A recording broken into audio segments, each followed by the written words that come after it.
শুভ সকাল বন্ধুরা, কেমন আছো তোমরা সবাই?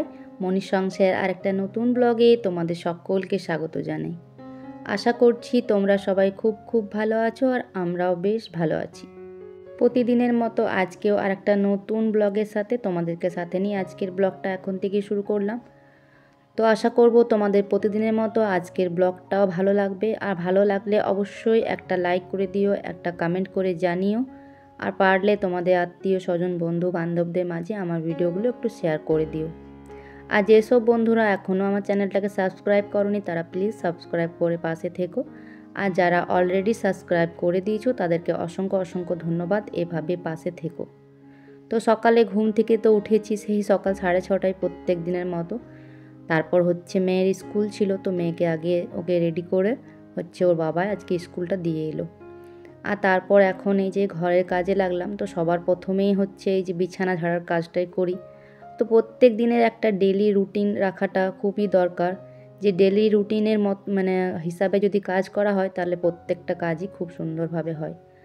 আর ওইদিকে বিছানাটা গুছাচ্ছিলাম, ততক্ষণে ওর বাবা গেছিলো একটু বাজার দিকে, এরকমই গেছিলো ঘুরতে আর কি, যে কালকে তো সারাদিনটা কাজেই ব্যস্ত ছিল, তো সেই কারণেই গেছিলো।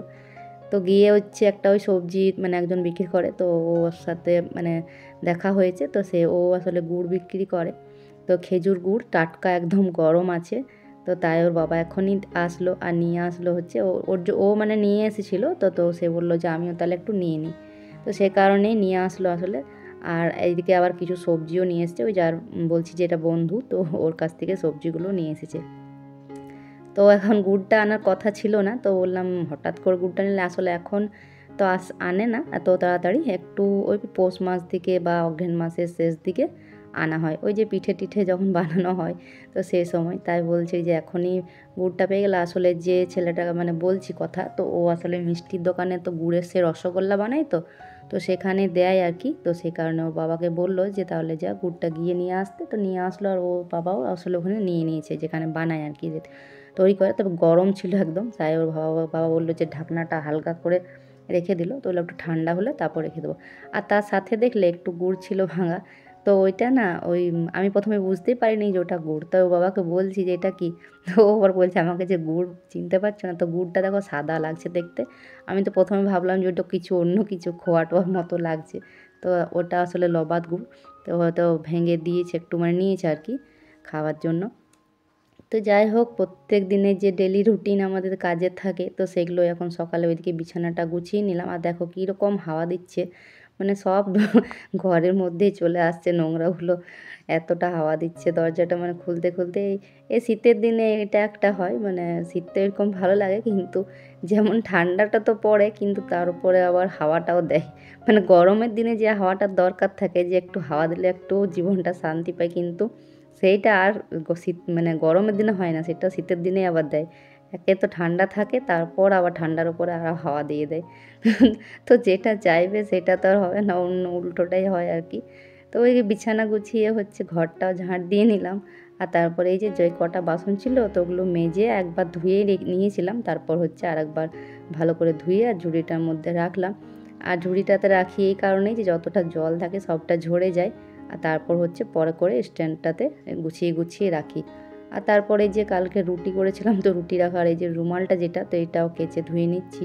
তবে কালকে না কয়েকটাই রুটি করেছিলাম, তাই আর হটপটে রাখিনি, এরকম বাটির মধ্যে রেখে দিয়েছিলাম। তো শুধুমাত্র কাপড়টা দিয়ে রুমালটা দিয়ে রেখেছিলাম, তাই রুমালটায় ধুয়ে নিলাম। তো হচ্ছে এখন এই যে সব শেষে এইখানটাতে একটু জল দিয়ে নেব, আর তারপর হচ্ছে ঘরটা মুছবো। তো তোমরা পুরো ব্লগটা দেখতে থাকো, আশা করি তোমাদের ব্লগটা প্রতিদিনের মতো আজকের ব্লগটাও তোমাদের বেশ ভালো লাগবে। আর ভালো লাগলে অবশ্যই একটা কমেন্ট করে জানিও। তো ভিডিওগুলো দেখছো অনেকেই, তবে কমেন্ট খুব একটা আসে না, 2, 4, 3 জন ছাড়া আমার ভিডিওতে সেরকম কেউ কিছু কমেন্ট করে না। আর এখন বাসি কাজ সমস্ত সেরে তারপর অফ ক্যামেরাতে বেশ অনেকটা কাজ এগিয়ে নিয়েছি। এদিকে স্নান টান করে একেবারে চলে এসেছি, রান্না বান্নার কাজে লেগে পড়েছি। তো আজকে হচ্ছে এই যে সবজিপাতি বলতে যেগুলো সকালে দেখলে নিয়ে এসেছিলো, বরবটি তারপর লাউ, তো ওসবগুলো করে কিছু তো লাভ নেই, ওগুলো তো ওরা কেউ খেতে চাইবে না। তো এই ফুলকপিটা আমি কালকে রাত্রে নিয়ে এসেছিলাম, তোমাদেরকে বললাম না আগের দিন কালকের ভিডিওতে, যে আমি সবজি আর অনেক সবজিও নিয়ে আসলাম। সবজি বলতে তেমন কিছুই এনেছিলাম না, এনেছিলাম একটা এই যে ফুলকপি আর শসা নিয়ে এসেছিলাম আর টমেটো আর ধনেপাতা। তো এই ফুলকপিটাই আজকে করব হচ্ছে। তো আজকে তো হচ্ছে বৃহস্পতিবার, তো ফুলকপিটায় ঝোল করব, তাহলে আর ডাল করতে লাগবে না। আর আহেরের ডালটা এমনিতেও কেউ খেতে খুব একটা পছন্দ করে না, আর ফুলকপি আসলে ফুলকপির ঝোলটা খেতে বেশ ভালোই লাগে, নিরামিষ হোক বা আমিষ হোক যাই হোক না কেন ফুলকপির ঝোলটা ধনেপাতা দিয়ে বেশ খেতে ভালোই লাগে।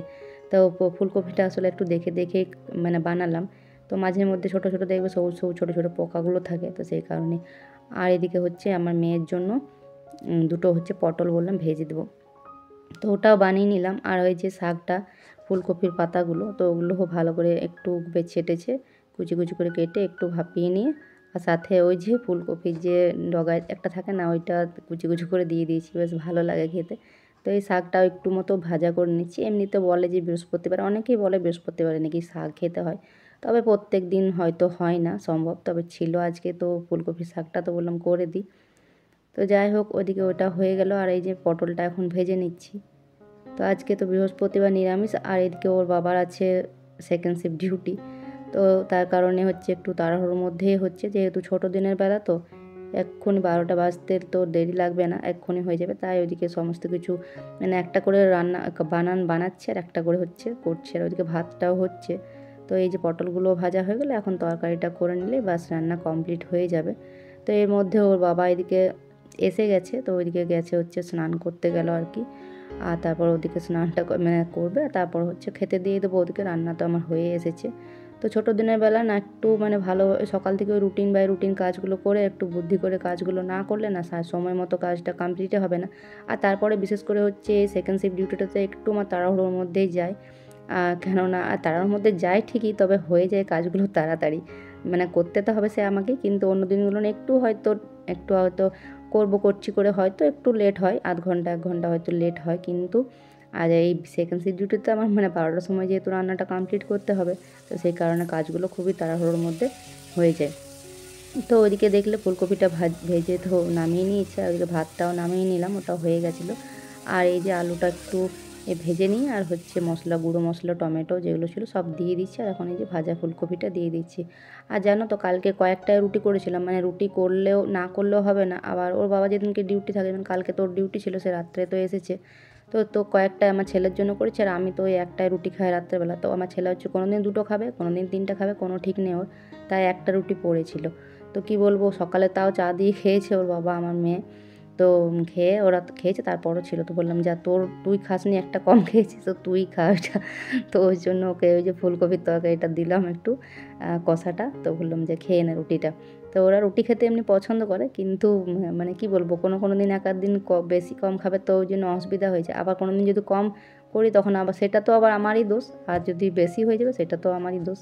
তো সবটাই হচ্ছে আমারই দোষ। ওর বাবা বললো তোমার কোনো হিসাব নেই, যদি বেশি হয়ে যেত, আবার যদি কম করে দিই তাও বলবে তোমার হিসাব নেই, হিসাব তো কতটা হিসাব করে করা যায় বলো। আর এদিকে রান্নাঘরটা হচ্ছে গুছিয়ে নিলাম, তরকারিটা ওদিকে হচ্ছে, আর ওদিকে ওর বাবা চান করছে, তো তেলটা চাইছে, তো একটা বোতলে রাখা ছিল তেলটা বাথরুমে, তো বোতলটা কোন দিকে ফেলে দিয়েছে, তো সেই কারণে তেলটা ঢেলে নিলাম। এখন হচ্ছে ওকে তেলটা দিয়ে আসি গিয়ে। তো তরকারিটা এদিকে হচ্ছিলো, তখন ওইদিকে তাকটা গুছিয়ে নিলাম, আর তরকারিটা এর মধ্যে হয়ে গেছে, তো এটা নামিয়ে নিলাম, আর হচ্ছে এই যে ধনিয়া পাতাটা উপর থেকে দিয়ে দিলাম। তো আজকের মতো রান্নাবান্না এখানেই হয়ে গেল কমপ্লিট। তো এই যে ফুলকপি আলুর ঝোল পাতলা করে, আর হচ্ছে ধনেপাতা দিয়ে, আর এদিকে হচ্ছে পটল ভাজা আর ফুলকপি শাক ভাজা। তো শুকনো লঙ্কা দিয়ে শাকটা ভাজা করেছি, আজকে তো বৃহস্পতিবার নিরামিষ, আর নিচে ভাতটা উপর করা আছে, তো ওটা হচ্ছে খেতে দেবো, তখন উঠিয়ে নেবো একেবারে। আর তারপর গ্যাসটা না মুছলেই নয়, তো এটা তো প্রত্যেক দিনের একটা রুটিন, এটা তো প্রত্যেক দিনের কাজ। তো ওর বাবার এখনও স্নানটা হয়নি, তাই বললাম ততক্ষণে যতটা কাজ এগিয়ে নিতে পারি, তারপর একবার এই কাজটা সেরে বসবো। আর এখন হচ্ছে ওই যে ওর বাবা চলে এসেছে, ও রেডি হচ্ছে, তো ততক্ষণে ভাতটা বেড়ে নিচ্ছি। আমার মেয়েও হচ্ছে খাবে, তো ও বলছে মা আমাকেও দিয়ে দাও, তো ওকেও দিয়ে দিচ্ছি। তো দুজনকে ওদের দিয়ে দিচ্ছি। তো বন্ধুরা, আজকের ভিডিওটা যদি তোমাদের কোথাও একটু ভালো লেগে থাকে তো প্লিজ একটা কমেন্টের মাধ্যমে জানাবে। আর যেসব নতুন নতুন বন্ধুরা আমার ভিডিওগুলো দেখছো, এখনও যদি চ্যানেলটাকে সাবস্ক্রাইব না করে থাকো, তাহলে প্লিজ সাবস্ক্রাইব করে দিও। তো চলো বন্ধুরা, আজকের মতো ব্লগটা এখানেই শেষ করছি, পরের দিন আসছি আর একটা নতুন ব্লগের সাথে। ততক্ষণের জন্য সবাই ভালো থেকো।